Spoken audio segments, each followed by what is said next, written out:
Penn State beats Ohio State. You are Locked On College Football, smothered and covered, with your host, Barrett Sallee. Your one-stop shop for everything college football. Part of the Locked On Podcast Network. Your team every day. Welcome into the Friday edition of College Football Smothered and Covered. Hope everybody had a great Halloween out there. Remember, the dad tax is 39%. Got to get the kids ready for the real world. 39% of candy, the Reese's, the Kit Kats, especially the Reese's Peanut Butter Cups with the Reese's Pieces inside. God's candy. Thank you for making this your first listen every single day. Today's show brought to you by FanDuel. You can get the season going with a big return on FanDuel. New customers can place just one $5 bet, and you'll get started with $150 in bonus bets if you win that first $5 bet. Visit FanDuel.com to get started. Of course, it is a Friday, which means we have the two staples that you love, that you want more than anything else. And that is, of course, Friday headlines, future headlines, and the Friday 5 picks. Now, I will tell you, we had a great Friday 5 result last week, 4-1 on the Friday 5, still catching up to a couple of miserable weeks. But we are 23-22 on the season. It's not making you money, but it's getting close to making you the money. All right, let's start with Ohio State and Penn State. The line is out there. I know Ohio State is favored. I think that surprises a few people, probably because we don't know exactly how healthy Drew Aller will be or whatever. I'm going to attack the under in this one. It's 46.5. And the reason that I'm going to attack the under is, first of all, Ohio State's offensive line was absolute garbage last week against Nebraska. Now, granted, this looks that looked like a lot like the black shirt defense from days of old for the Cornhuskers, but still Penn State can replicate that kind of performance. So, factor one in picking the under of 46 and a hook is that I don't think Ohio State's offensive line can handle what Penn State is bringing. Last week, it was essentially Will Howard and Jeremiah Smith, and that's it. The rushing attack could not get going. I think that will continue, and it's something goes back to something that I said when Quinshaw Judkins committed to Ohio State. He had regressed a little bit at Ole Miss. And I think you're seeing more of that at Ohio State. Yet they're continuing to try to get him to run himself out of a funk when he does get in those funks. And he has been in them. So that's factor one in Ohio State, Penn State. The second is obvious, right? It's the quarterback situation. And look, I don't really care who starts at quarterback. I don't. I think that I wouldn't say it's a non-issue in terms of the game overall, but in terms of the score itself, it is. Because if you have an injured Drew Aller or a backup in Bo Prabula, you're not healthy regardless. You're not 100% at quarterback regardless. So what do? Well, you run the damn ball. And guess what? That's exactly what Penn State should do. It is the foundation of the offense, so you might as well do it, which means the clock's going to drain, which means it'll be a quick game, which means 46.5 is the right play in this game. Now, coming off the tease at the top, I did say Penn State beats Ohio State, and I am sticking to that. Yes, it's an upset. Grab the points. You won't need them because they win that game outright. I did not include that in the Friday 5 picks because I think the under is the right play. But just because I know you want to hear it, Penn State wins. Penn State's going to win that game. I think they're a more complete football team. I don't care who starts at quarterback. We saw Bo last week in the second half, dug his team out of a hole. They looked fine.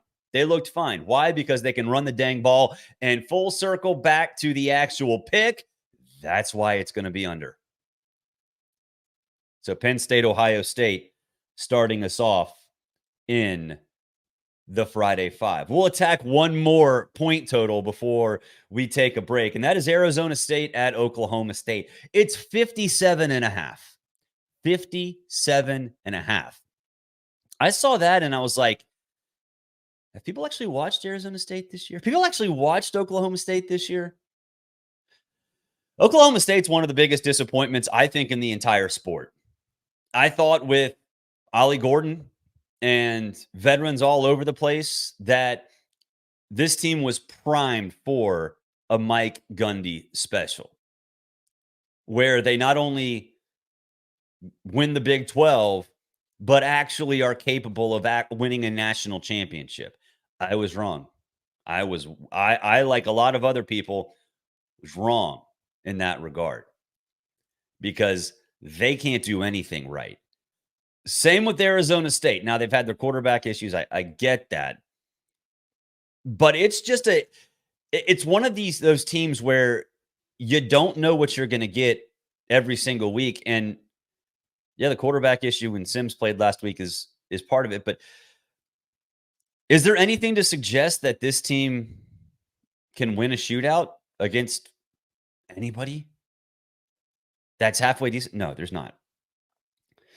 So 57.5 seems way aggressive. I don't know if these two teams could combine for that point total if they played 5 quarters. You know, when my son plays 7th and 8th grade football, and sometimes they do a 5th quarter to have some of the younger kids come out and play against some of the younger kids on the other team. Even if the starters played in this game in in Arizona State versus Oklahoma State, I don't know if they could hit that point total in a 5th quarter. I don't understand that one.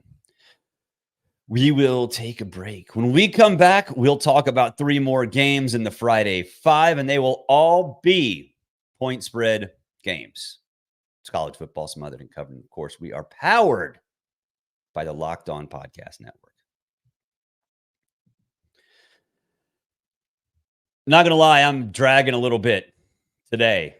Halloween, I love taking the kids out, but also it's a day where, you know, maybe we have a few pops while we're walking around the neighborhood. So didn't get a whole lot of sleep, but as you can see, got a lot of energy today. And the reason is the 5-hour energy shot I took before taking the kiddos to carpools. Our friends over at 5-Hour Energy know that being a passionate football fan, it's not just a hobby, it's a way of life.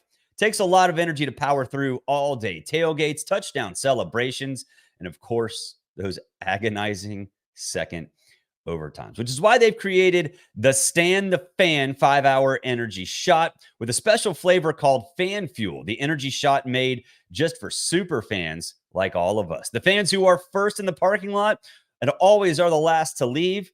5-Hour Energy, it sees you. 5-Hour Energy knows that no matter what team you root for, being a fan requires heart, soul, and a whole lot of energy. Whether you're prepping for the big tailgate or ironing your jersey, your game day to-do list is always a mile long. That's why the limited edition Stand the Fan 5-Hour Energy Shot is here to help you fuel through the entire season. What's your fan fuel this week? Whatever it is, do it with a 5-Hour Energy. Of course, it's available at 5hourenergy.com. It can be shipped nationwide. All right, let's do the 3 remaining Friday Five picks. We're going to start in the Southeastern Conference. Ole Miss at Arkansas. Give me the Hogs.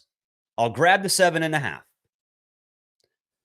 There are 2 reasons for this. One, Taylon Green is an absolute monster at quarterback. I didn't know what to make of him coming from Boise State to Arkansas. I don't think anybody knew what to make of Bobby Petrino back at Arkansas running the offense. It's worked pretty good. Especially last week.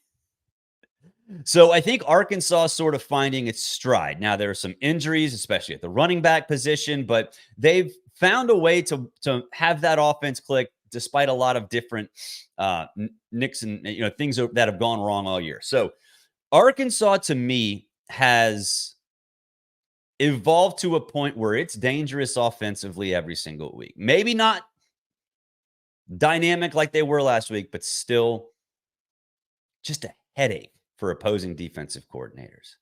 Meanwhile, on the other side, I've stopped trying to figure out Ole Miss. I really have. And this is a team that I had faith in going into the season. This is a team that I thought was good enough to not only get to the college football playoff, but to win the whole damn thing. Right now, it's not. This is a must-have game. They got to have this game if they want to make the playoff, but they can't win it. Why? Because their offense is a mystery every single week. Sure, they have games where they blow up, where they just are dominant, where they look exactly like I thought they would be. And then they have Kentucky. And then they have Oklahoma. And you're kind of scratching your head going, what are you? What are you, Ole Miss? You kind of want to shake them like, wake up, figure it out. It's like that meme where the fan in the 70s or early 80s is just screaming, figure it out. I think it's at a Lions game. I don't know if they are against Arkansas. I don't know if they can. Last week against Oklahoma was a dreadful performance. Now, I know they came back, shut them out in the second half. That offense looked nothing like it should have. And so now they're going into Arkansas, which is a tough place to play. And here's the thing.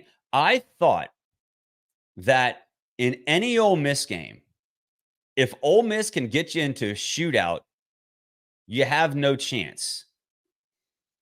I don't think that's accurate. Now that the season started, now that we're 2 months in, I think Arkansas's got a shot in a shootout. They can win low scoring or a shootout. It doesn't matter. I just think, to me, it's so confusing. It's so frustrating watching Ole Miss because you know they have it in them and it just disappears. This is a must win, obviously. Ole Miss loses, they're probably not going to make the playoff. I'd say, I don't know what that stupid playoff predictor that ESPN puts up, but I would say it's less than 1%. And running quarterbacks. How did Oklahoma have success in the first half? Running the football with a quarterback. Guess what Arkansas can do? Run the football with a quarterback. So give me the Hogs. Give me 7.5. Even if Ole Miss dominates, this also screams backdoor cover. So I'll take the Hogs. Louisville at Clemson. Clemson, a 10-point favorite. For those of you who have watched and listened to this show for the last month and a half, you know that I am bullish on the Tigers. I'm bullish on Cade Klubnik. I'm bullish on Dabo Swinney. I'm bullish on that defense. And they figured out that there's this thing called the downfield pass. I don't know if you've heard of it, but they've been doing it and doing it well. I don't think that changes against Louisville. Louisville has been up here early 3-4 games in and then right off the cliff. I don't see how that's going to change. Now, I think Clemson sets the tone. I think they force everybody into their style of football. Their style of football now is high scoring. I don't think Louisville can keep up. I don't think they have the horses. This is not going to be like the Miami game a couple weeks ago. Because on top of that, Clemson's defense lights out. It's been awesome all year. Even in the game against Georgia, when they gave up 30, they were awesome. They just ran out of gas. Louisville can't do that. Louisville cannot get this defense to a point where it's running out of gas. Now, you might say, well, that 10's a lot. That 10 might scream backdoor cover for Louisville, and you're right, it might. But this is gambling. All these lines are meant to get you on one side or the other. I am far more confident that Clemson can make this a 14, 21-point game. Because at home, night, one of the toughest places to play in all of college football. That Clemson train will keep rolling along,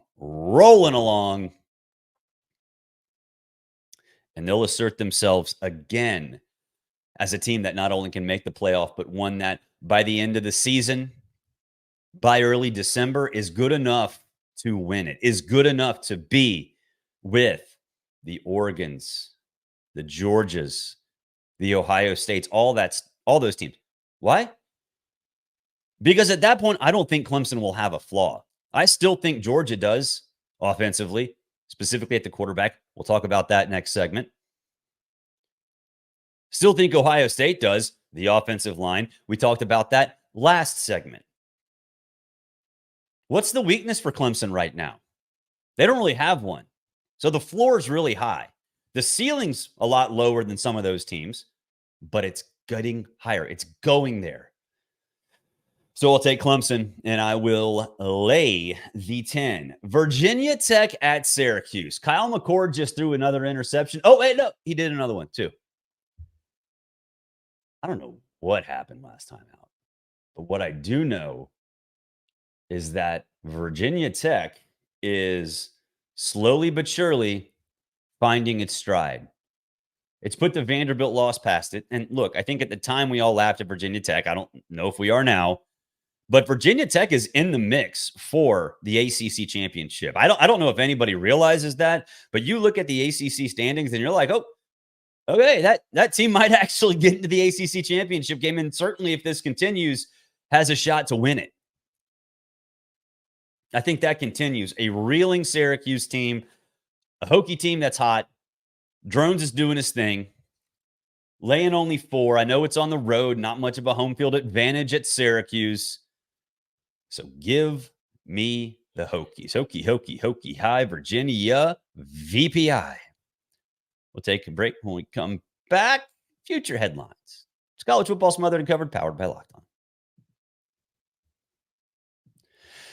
Today's show brought to you by our good friends at FanDuel, America's #1 sportsbook. Because right now, new customers can bet $5 and they'll get $150 in bonus bets if that $5 bet cashes.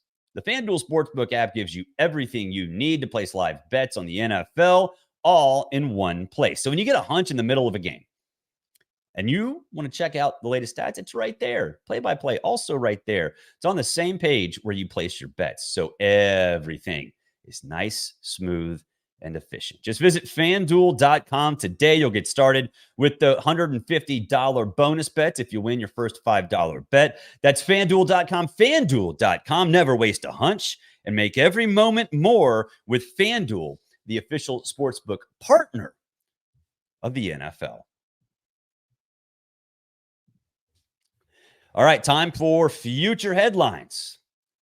The headlines you will see on Sunday, the headlines that Tom Luganville and I will be talking about on College Sports Sunday on SiriusXM from 9 to noon Eastern on Sunday morning. Finally, Franklin. Finally. We talked about this a couple days ago, how this is James Franklin's big moment. 4-16 against Ohio State and Michigan during his tenure at Penn State. And those are some bad Michigan teams at times. 1-9 against the Buckeyes. Things got to change. They're going to change this week. All of those concerns about James Franklin, and there are some. Talk to Penn State fans. They're happy they're in the top 5. They're happy that they're undefeated. They're happy that they've been successful this year, but there's a little bit of doubt. They don't think that James Franklin can win big games, or they're not certain. They're not confident. He's going to do it. He's going to assert Penn State as one of the class teams in the Big Ten, along with Oregon, and in the process, essentially eliminate the Ohio State Buckeyes from Big Ten championship contention and leave that margin for error to make the college football playoff razor thin.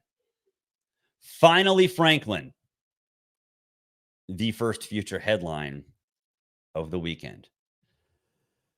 Shattered slipper is the second one. Shattered slipper, what does that mean?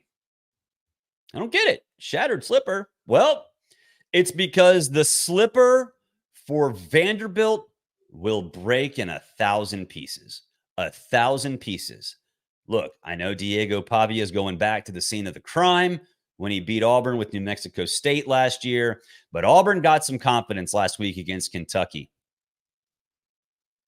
Auburn is the best bad football team in the country. You look at all these stats. They're explosive on offense. They limit big plays on defense.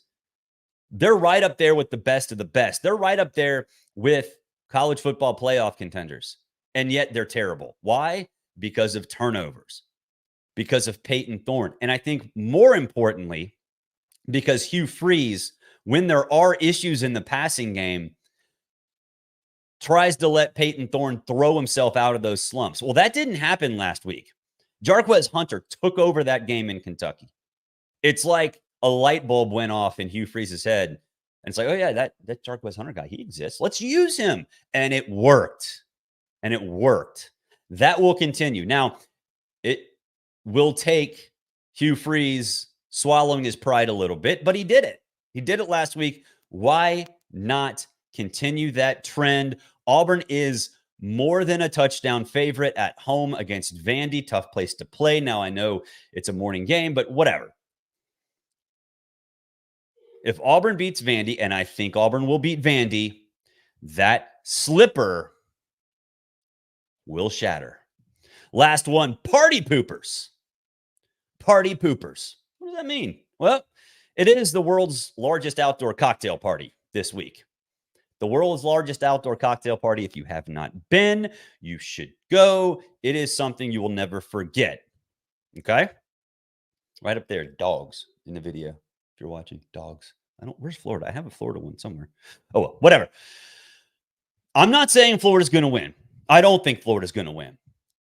But consider this. Everyone's on this high with Georgia, right? They beat Texas. They had the week off. They really dominated Texas for the whole game. But why? Because of the defensive front. That's it. The defensive front. They abused Texas's offensive line, which is saying a lot because Texas's offensive line is very talented. Everything else kind of sucked. Carson Beck threw 3 picks. Yeah, Trevor Etienne found the end zone, but really, aside from that, the running game didn't get going. A lot of the same problems that Georgia has had all season still existed within the confines of the blowout of Texas. I don't know if they can fix it. I think at this point, it's their DNA. However, the bye week for Florida came at the exact right time. Coming off the big win over Kentucky, DJ Lagway now entrenched as the number 1 quarterback. A bye week for Billy Napier and DJ Lagway to fine-tune things, figure out things that worked, figure out things that didn't work, and expand the playbook to fit his strengths. So I don't expect Florida to win. I don't expect it. But we've seen weird stuff happen in the cocktail party. We've seen Florida come back from out of nowhere in the third quarter to give Georgia scares very recently. Very recently. I think that continues. I think that will continue. That will be the story of this game. Georgia will look across the sidelines early in the fourth quarter and see a Gator team that has confidence for the first time in a long time, with the exception of the Kentucky game. I said this week, Billy Napier's coaching his way back into his job. I don't care if Florida loses. A close loss to Georgia will make boosters, decision makers, and financial backers very excited. So party poopers, because the party for Georgia after this game, it ain't going to be that great. Sure, they're going to celebrate a little bit. Sure, they're going to go back to Cumberland Island on the coast, or Amelia Island just south of the Georgia border. They're going to have themselves some pops, but it will be to decompress from a very close game, not just continue a celebration that existed through 4 quarters. It's going to be scary. It is going to be scary for those Bulldogs. That'll wrap it up. Hey, don't forget to join the subtext group. It's right below. You can text me throughout the day on Saturday. I will text you back. I promise. You will get to hear from me individually. So that's always fun as well. Thank you for making this your first listen every single day. Hey, for your second listen, go listen to Locked On College Football. Spencer McLaughlin does a great job over there. As for here, we will have emergency podcast if something breaks during the day tomorrow. And of course, we will be here to wrap it up late night. No 10 o'clock games, no 10:30 games. The last games of the day are at 8 o'clock because networks try to program around the World Series. There is no World Series, but that was the goal. They tried to. Y'all have a great Friday. Talk to you soon.